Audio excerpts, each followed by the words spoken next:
اب میرے بھائیوں بڑی اہم ترین آیت آ رہی ہے، سورہ آل عمران کی آیت نمبر 28۔ یہی وہ آیت ہے جس میں تقیہ کا ذکر ہے کہ کوئی شخص ایز اے لاسٹ ریزارٹ اپنی جان کو بچانے کے لیے یا دشمن کے شر سے بچنے کے لیے جبکہ وہ کمزور ہو تقیہ کر سکتا ہے۔ تقیہ کہتے ہیں چھپانے کو۔ ایک تو ہمارے جو اہل تشیع کے ہاں تقیہ ہے، انہوں نے اس میں بہت غلو کر لیا، اس کی اصل موجود تھی، لیکن یہ نہیں ہے کہ ہر معاملے میں تقیہ شروع ہو جائے گا۔ ایز اے لاسٹ ریزارٹ کر سکتے ہیں۔ سورۃ النحل میں اس کی ڈیٹیلز آتی ہیں کہ اگر کسی کی زندگی موت کی کشمکش بن گئی ہے تو وہ حرام بھی کھا سکتا ہے، اور اس میں پہلے اللہ نے حرام چیزوں کا ذکر کیا ہے کہ تمہارے لیے اللہ نے حرام کیا ہے بہتا ہوا لہو، مردار، خنزیر کا گوشت، اور وہ حلال چیز بھی جس پر ذبح کے وقت غیر اللہ کا نام لیا گیا۔ یہ 4 چیزیں جو قرآن میں کم از کم 5 مقامات پہ ذکر آیا کہ یہ حرام ہے۔ اس کے بعد اللہ نے ذکر کیا کہ ہاں اگر کیٹاسٹرافک کنڈیشن ہو جائے، اضطراری زندگی موت کی کشمکش ہو، اور اس میں ساتھ شرط لگائی کہ بغاوت نہ ہو اور ضرورت سے زیادہ نہ ہو، حد نہ پھلانگی جائے، تو پھر یہ بھی تمہارے لیے جائز ہے۔ اور پھر اللہ تعالیٰ نے فرمایا کہ کلمہ کفر بھی اگر بولنا پڑ جائے، دل میں ایمان رکھتے ہو مجبوری میں جان بچانے کے لیے، تو یہ بھی جائز ہے۔ لیکن یہ صرف جواز ہے، افضل وہی ہے جو مسند احمد میں حدیث ہے۔ معاذ ابن جبل سے حضور نے کیا فرمایا تھا؟ اے معاذ، اللہ کے ساتھ شرک نہ کرنا، خواہ تمہارے ٹکڑے ٹکڑے کر دیے جائیں، تمہیں آگ میں جلا دیا جائے یا تمہیں سولی دے دیا جائے، شرک نہ کرنا۔ یہ ہے فتویٰ نہیں ہے، یہ تقویٰ ہے۔ فتویٰ وہی ہے کہ فتوے اور تقوی میں فرق ہے، ٹھیک ہو گیا۔ مسئلہ اور چیز ہوتی ہے، لیکن اس میں تقوی والا پہلو جو ہے نا وہ ڈیفرنٹ ہوتا ہے۔ افضل پہلو یہی ہے کہ کمپرومائز نہ کیے۔ آپ دیکھیں رومن امپائر سے جو ہماری جنگیں ہوئی مسلمانوں کی شروع میں، کئی بیٹل فیلڈز میں صحابہ کرام کو تیل کے کڑاہوں میں جلایا گیا ہے، صرف ایک آفر کے اوپر کہ رسول اللہ کو گالی دے دو۔ انہوں نے کہا مر جائیں گے، نہیں دیں گے۔ ان کو قرآن آتا تھا کہ ہم دل میں ایمان رکھتے ہوئے یہ کر سکتے ہیں، لیکن ان کے ایمان کا لیول یہ تھا کہ جان جاتی ہے تو جائے۔ اسی لیے بخاری اور مسلم دونوں میں حدیث ہے، اس شخص نے ایمان کی حلاوت چکھ لی جس میں 3 نشانیاں ہوں گی۔ نمبر 1، اللہ اور اس کا محبوب صلی اللہ علیہ وآلہ وسلم اسے پوری دنیا میں سب سے بڑھ کر محبوب ہو جائے۔ نمبر 2، دوستی اور دشمنی کا معیار اللہ کی ذات۔ اور نمبر 3، کفر کی طرف لوٹایا جانا اتنا ہی مشکل اس کے لیے ہو جائے جتنا زندہ آگ میں جلایا جانا۔ وہ آگ میں جلنے کے لیے تیار ہو جائے لیکن ایمان نہ چھوڑے، اس کو ٹیسٹ ملے گا۔ تو ظاہر ہے کنارے پہ چلنے والوں کو تو پھر چوپڑیاں نالے دو تے نہیں ہو سکتی ہیں، وہ تو پھر لولا لنگڑا ہی دین لے کے چل رہے ہوں گے نا۔ تو صحابہ کرام کے ایمان کا یہ لیول تھا، وہ کمپرومائز نہیں کرتے تھے، جان جاتی ہے تو جائے۔ اللہ اور اس کے محبوب صلی اللہ علیہ وآلہ وسلم کی تعلیمات کے معاملے میں بہت وہ سینسٹیو تھے۔ ہم تو خیر انگلی کٹا کے شہیدوں میں نام ہی کر سکتے ہیں، ان لوگوں کے واقعات یاد کر کر کے دل میں سوز و گداز پیدا کر سکتے ہیں، لیکن ریالٹی بہت ٹف ہے میرے بھائیوں، بہت مشکل ہے، یہ بہت مشکل کام ہے۔ قادسیہ اور یرموک کے واقعات سننا تو بہت آسان ہے، عمر سیریز میں وہ جنگوں کو دیکھنا بھی بہت آسان ہے۔ پریکٹیکلی اے سی والے کمرے میں کھڑے ہو کر خشوع و خضوع سے نماز پڑھنا وہ بھی مشکل بنی ہوئی ہے اس امت کے لیے۔ انہوں نے قادسیہ اور یرموک کہاں سے جا کے لڑنی تھی، یعنی ہم آج کے مسلمانوں کی بات کر رہے ہیں۔ تو یہ تقیہ کا ذکر یہاں پہ آیا ہے، یہ ہے فتویٰ کہ آپ یہ کر سکتے ہیں، اور ہمارے حکمران، ہمارے ریاستی ادارے اسی کے اوپر چل رہے ہوتے ہیں۔ اگر آپ ان سے بات کریں نا تو وہ بتائیں گے کہ ہم سے زیادہ کوئی محب الوطن نہیں ہے، ہم سے زیادہ کوئی اسلام پسند نہیں ہے، بس ہم نے بھی تقیہ کیا ہوا ہے کافروں کے ساتھ، اور پھر اس میں وہ ہر لمٹ کو کراس بھی کر دیتے ہیں۔ یہ جو تقیہ ہے نا اس قسم کا، یہ جعلی ہے کہ جس میں آپ اس حد تک آگے چلے جائیں کہ آپ اپنے لوگوں کو نقصان پہنچانا شروع کر دیں۔ تقیہ صرف یہ تھا کہ آپ نے کافر کے شر سے اپنے آپ کو، اپنوں کو بچانا ہے۔ یہ تقیہ نہیں ہے کہ آپ نے کافروں کے کہنے پر اپنوں کو مار دینا ہے، یہ تو حرام ہے۔ تو یہ وہ آیت ہے تقیہ کے اوپر۔ علیحدہ سے میرے یوٹیوب پہ کلپ بھی ہے تقیہ کے اوپر، اور توریہ اور ضرورتاً جھوٹ کب بولا جا سکتا ہے۔ ویسے تو یہ پچھلی دفعہ بھی مجلس میں سوال ریکارڈ ہوا ہے، وہ یوٹیوب پہ اپلوڈڈ ہے، میں نے یہ سارے ایشوز ریزالو کر دیے ہیں۔ یوٹیوب پہ آپ جا کے لکھیں سیدنا ابراہیم علیہ السلام کے 3 جھوٹ، جو ان کے بارے میں ایک واقعہ ملتا ہے بخاری مسلم میں، وہ آپ دیکھ لیجئے گا۔ بعض لوگوں نے اس پہ اعتراض کیا کہ آپ نے پیغمبر کے ساتھ جھوٹ کا لفظ بولا ہے، وہ میں نے نہیں بولا، وہ بخاری مسلم میں لکھا ہوا ہے کہ ابراہیم علیہ السلام نے 3 دفعہ جھوٹ بولا، 2 دفعہ اللہ کے لیے، 1 دفعہ انہیں اپنے معاملے میں بولنا پڑا۔ اور بخاری مسلم میں یہ آتا ہے کہ قیامت والے دن جب باقی نبی اپنی لغزشوں کو یاد کریں گے تو ابراہیم علیہ السلام اپنے ان 3 جھوٹوں کو یاد کریں گے۔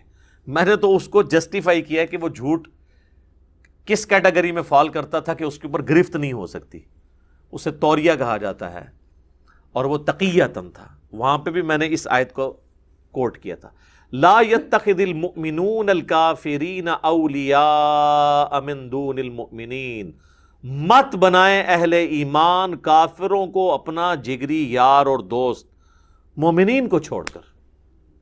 وَمَن يَفْعَلْ ذَلِكَ فَلَيْسَ مِنَ اللَّهِ فِي شَيْءٍ، جو کوئی یہ کام کرے گا پھر اللہ کے ذمہ کرم اسے اٹھ گیا، الا، سوائے ایک ایکسیپشن کے، ان تتقوا منہم تقا، کہ تم تقیہ کرو، ان کے فتنے سے بچنے کی خاطر اس طرح کی ایکٹیویٹی پرفارم کر لو، وقتی طور پہ کمپرومائز کر لو، تو اس کی اجازت موجود ہے۔ لیکن اس میں پھر اللہ نے ساتھ شرط لگا دی، وَيُحَذِّرُكُمُ اللَّهُ نَفْسَهُ، اللہ تمہیں اپنی ذات سے ڈراتا ہے۔ یہ نہ ہو کہ اب یعنی اس کی آڑ لے کر، جس طرح ہمارے کئی علماء کتا حلال کرنے کی کوشش کر دیتے ہیں، بات یعنی 10 ہوتی ہے تو 2 صفرے اور لگا کے اسے 100 بنا دیتے ہیں، 100 کو 1000 کو ملینز میں پہنچا دیتے ہیں۔ بھئی جتنی بات ہے بس اس لیول تک آپ اس کو کر سکتے ہیں، اور وہ بھی بڑی یعنی سوچ سمجھ کے۔ اسی طرح کی چیزوں کا سہارا لے کے پھر کبھی صلح حدیبیہ والے واقعات سنا کے ہمارا جو ایک ایکس ڈکٹیٹر تھا مشرف، پوری قوم کو بت بناتا رہا، اور وہ ناقابل تلافی نقصان پہنچا کے گیا ہے اس نیشن کو، کہ آنے والی ہماری نسلیں بھگتیں گی اس کو۔ وہ انہی چیزوں سے ہی لیتے ہیں نا، وہ جی صلح حدیبیہ۔ اچھا، یہ کافروں سے صلح حدیبیہ کے لیے تیار ہو جاتے ہیں، اپنے جو پاکستانی ہیں ان کو کہتے ہیں جیلوں میں ڈالیں گے۔ مسلمانوں کے ساتھ ایٹیچیوڈ کیا ہے؟ حالانکہ سب سے زیادہ حقدار تو وہ تھے، ان کے ساتھ معاملات کو لے کے ادھر جو ہے وہ دشمنی اور غصہ عروج پہ ہوتا ہے، اور کافروں کے ساتھ پینگے بڑھا رہے ہوتے ہیں۔ وہاں بڑی بڑی چیزوں کو ٹالریٹ کر لیتے ہیں، اپنوں کی چھوٹی چھوٹی بات کو ٹالریٹ کرنے کے لیے تیار نہیں ہوتے۔ یہ چیزیں پھر شو کرتی ہیں کہ سب کے سب انہوں نے لبادے اڑے ہوئے ہیں۔ ہمارے مذہبی طبقے کا بھی یہی حال ہے، یہ صرف ریاستی اداروں یا پولیٹیشنز کا حال نہیں ہے، مذہبی طبقے کا بھی یہی حال ہے۔ اونٹ نگل جاتے ہیں، چھوٹے چھوٹے مچھر چھان رہے ہوتے ہیں، چھوٹی چھوٹی باتوں کے اوپر لڑ رہے ہوتے ہیں۔ تو اللہ تعالیٰ ہمارا ہے کہ پھر تمہیں اللہ تعالیٰ ڈراتا ہے اپنی جان سے، یعنی اللہ تعالیٰ اپنے آپ سے، وَإِلَى اللَّهِ الْمَصِيرُ، اور تمہیں لوٹ کے اللہ کی طرف جانا ہے۔ سر سب سے بڑی دھمکی جو ہے نا اللہ کی طرف سے وہ یہی ہے کہ تجھے میرے پاس آنا ہے۔ ناس کے جائیں گا کتے؟ آنا میرے کول ہے۔ یقین کریں اگر کوئی شخص اللہ سے بھاگ سکتا نا، پھر تو اتنی مشکل زندگی گزارنے کی ضرورت نہیں تھی۔ میرا ایک یوٹیوب پہ کلپ بھی ہے، اللہ ہماری ضرورت کیوں ہے؟ اللہ ضرورت ہماری اس لیے ہے کہ ہمیں موت آ جاتی ہے۔ اللہ ہماری ضرورت اس لیے ہے کہ ہم پہ مشکل وقت آ جاتا ہے۔ اگر ہمیں موت نہ آئے اور مشکل وقت نہ آئے، اللہ ہماری ضرورت نہیں ہے، لیکن اللہ نے یہ ہمارے ساتھ اٹیچ کر دیا۔ مشکل وقت میں ہر چیز ہے، بڑھاپا، بیماری، پریشانی، رزق کی تنگی، یہ ہر چیز آپ نکال دیں، کسی کو کہا جائے کہ یہ کچھ نہیں ہوگا اور موت بھی نہیں آئے گی، تو سر اس کی تو جنت ادھر ہی ہے. دنیا میں جنت کے تمام ذرائع موجود ہیں، چاہے پروٹوٹائپ کے طور پہ ہیں، اس کو ہم امیجن نہیں کر سکتے، لیکن دنیا بھی اللہ نے اتنی حسین بنائی ہے کہ اگر انسان کی اکاؤنٹیبلٹی نہ ہونی ہو، اس کو موت نہ آنی ہو، اور اس سے یہ نعمتوں کا زوال نہ ہو، تو اللہ اس کی ضرورت نہیں ہے. اور سر جنت میں آپ کو اللہ تعالیٰ نے یہ جاتے ہی پہلی خوشخبری یہی سنانی ہے. بخاری مسلم میں حدیث ہے، جب جنتی جنت میں داخل ہوں گے تو اللہ کی طرف سے ایک ندا کرنے والا ندا کرے گا، جنتیوں تمہیں مبارک ہو، آج کے بعد تمہیں موت نہیں آئے گی، آج کے بعد تم بوڑھے نہیں ہوگے، ہمیشہ 30 سال کے جوان ہی رہوگے، آج کے بعد تمہیں کوئی تکلیف نہیں آئے گی. اور چوتھی چیز، آج کے بعد تم سے کبھی خدا ناراض نہیں ہوگا. یعنی جنت میں کوئی ایسا کام ہے ہی نہیں ہے جس سے خدا ناراض ہو. یعنی جو بھی آپ کریں، چونکہ شریعت کی پابندیاں یہیں پہ ہیں، جنت میں تو نہیں ہے. اچھا مجھے بتائیں، جنت میں جو بندہ پہنچے اسے موت بھی نہ آئے، وہ بوڑھا بھی نہ ہو، وہ بیمار بھی نہ ہو، اور اس پہ ترا یہ کہ اللہ اس سے ناراض بھی نہ ہو کسی کام پہ، اور اس سے بھی بڑھ کر یہ کہ اللہ تعالیٰ اسے یہ کوالٹی دے دے کہ جو وہ خواہش کرے وہ چیز اسے مل جائے. تو یہ ساری کی ساری کوالٹیز نا خدا کی ہیں. خدا کو موت نہیں، خدا کو زوال نہیں، اللہ کو کسی کام کو کرنے کے لیے کوئی تردد نہیں کرنا پڑتا. تو یہ ساری کوالٹیز، اس لیے دیکھیں انسان کے اندر اللہ نے ایک چھوٹا سا خدا چھپا ہوا رکھا ہوا ہے خواہش میں، وہ کبھی فرعون کی شکل میں ظاہر بھی ہو جاتا ہے، لیکن اس پہ پابندی لگائی ہے کہ دنیا خواہشات کی تکمیل کی جگہ نہیں ہے، وہ آخرت ہے. وہاں آپ کو منی خدا والا سٹیٹس ملے گا. وہ خالق اور مخلوق کا فرق اپنی جگہ ہے، اس کو آپ کوئی توحید اور شرک کا مسئلہ نہ بنا لے. یہ میں ایک یعنی وہ پڑھی لکھی بات کر رہا ہوں. وہ ہمارے ایک ڈائریکٹر صاحب تھے، وہ ریٹائر ہو گئے ہیں، وہ اکثر وہ کوئی مشکل بات کرتے تھے، کہتے سر کلا میں پڑھا لکھا بندہ کدھر جاواں یار. تو میں بھی کلا پڑھا لکھا بندہ کدھر جاواں، یہ بات سمجھانے کے لیے، ایسے کوئی توحید شرک کا مسئلہ نہ بنائے کہ ہر انسان جو جنت میں پہنچنے میں کامیاب ہو گیا، اسے اللہ تعالیٰ اپنے ساتھ خدائی میں اس حوالے سے شریک کر لے گا، خالق اور مخلوق میں نہیں، نہ شرک والا معاملہ، کہ جو خدائی صفات ہیں نا وہ انسان کو مل جائیں گی. اس لیے دیکھیں انسانیت میں 0.00000 جتنے مرضی زیرو لگائیں، اینڈ پہ جا کے 1 اتنے % لوگوں نے جنت میں جانا ہے. بہت کم لوگوں نے، لیکن وہ سارے ٹیسٹڈ لوگ ہیں اللہ کے کہ ہاں یہ ڈیزرو کرتے ہیں کہ انہیں جنت میں رکھا جائے ہمیشہ کے لیے. تو بیسیکلی یہ ساری کائنات اور یہ سارا سسٹم اللہ نے بنایا ہے اپنی جنت کو آباد کرنے کے لیے، لیکن اس کے لیے ٹیسٹ کے لیے یہ ہمیں امتحان گاہ دی ہے. قُلْ إِن تُخْفُوا مَا فِي صُدُورِكُمْ أَوْ تُبْدُوهُ، اے نبی تم فرماؤ خواہ تم کوئی چیز اپنے دل میں چھپاؤ یا ظاہر کرو، يَعْلَمْهُ اللَّهُ، اللہ اسے جانتا ہے. اب یہ بڑا خطرناک معاملہ ہے، یہ تو کھل کے تو آیا سورۃ البقرہ میں، وَإِن تُبْدُوا مَا فِي أَنفُسِكُمْ أَوْ تُخْفُوهُ يُحَاسِبْكُمْ بِهِ اللَّهُ.